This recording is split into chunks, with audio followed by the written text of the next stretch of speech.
Silver line work மேலே நாங்கள் வந்திருக்கிறோம். இது வந்து சில்வர் எலிக்சர் அப்படிங்கிற வெளிநாட்டு காம்ப்ளெக்ஸு. இந்த ரேஷியோ பார்த்தீங்கன்னா 12, 11, 18ங்கிற ரேஷியோவில் இருக்குது. இதில் பார்த்தீங்கன்னாக்கா என்பிகே இந்த ரேஷியோ. இது இல்லாமல் வந்து போரான், ஜிங்க்கு, மெக்னீசியம், காப்பர் எல்லாமே இதில் கலந்துருக்கும். இது நீங்கள் போடுறதுனால இது ஒரு காம்ப்ளெக்ஸ் ஃபெர்டிலைசர் தான், காம்ப்ளெக்ஸ் உரம் தான். அது இல்லாமல் பார்த்தீங்கன்னா மைக்ரோ நியூட்ரியன் இதில் கலந்துருக்கும். அதனால் நீங்கள் தனியாக மைக்ரோ நியூட்ரியன் போட வேண்டியதில்லை. இது மட்டும் போட்டாலே போதும். ஏக்கருக்கு 25 கிலோ நம்ம காய்கறி செடி எல்லாத்துக்குமே. இப்போ நம்ம என்ன பண்ணுறோம்னா, இப்போ இதுக்கு கத்திரிக்கு நம்ம போடுறோம், கத்திரி புடலை எல்லாத்துக்குமே போடுறோம். இதோட ரிசல்ட்டு நாங்கள் பின்னாடி உங்களுக்கு நாங்கள் சொல்லிடுறோம். இப்போதைக்கு நம்ம ட்ரையல் போட்டுருக்கோம். இப்போ கொத்தி விட்டு போடுறது அப்படியே போடுங்க, மேலே போட்டாங்க இல்லை அப்படியே தான். எப்படி போட்டிங்களோ போடுங்க, நார்மலாக எப்படி போட்டிங்களோ அது மாதிரி போட்டுக்கோங்க. இது நல்லா வேர் வளர்ச்சி வரும், நல்லா இது ரிசல்ட் நல்லா இருக்கும். இது வந்து பாஸ்பேட் நீங்கள் போட்டுக்கலாம், ஒன்றும் பிரச்சனை இல்லை.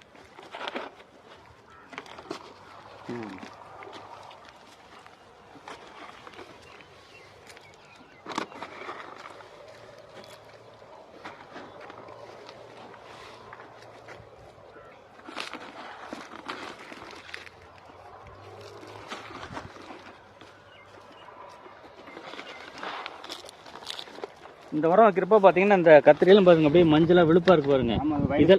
இதெல்லாம் வராது, வைரஸ் இது எல்லாமே வராது. நல்லா நல்லா ரிச்சான நல்ல காம்ப்ளெக்ஸ், இது வெளிநாட்டு காம்ப்ளெக்ஸ் தான். இதுல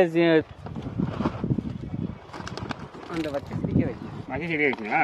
வச்சிருக்க வச்சுருங்க. இங்கே இந்த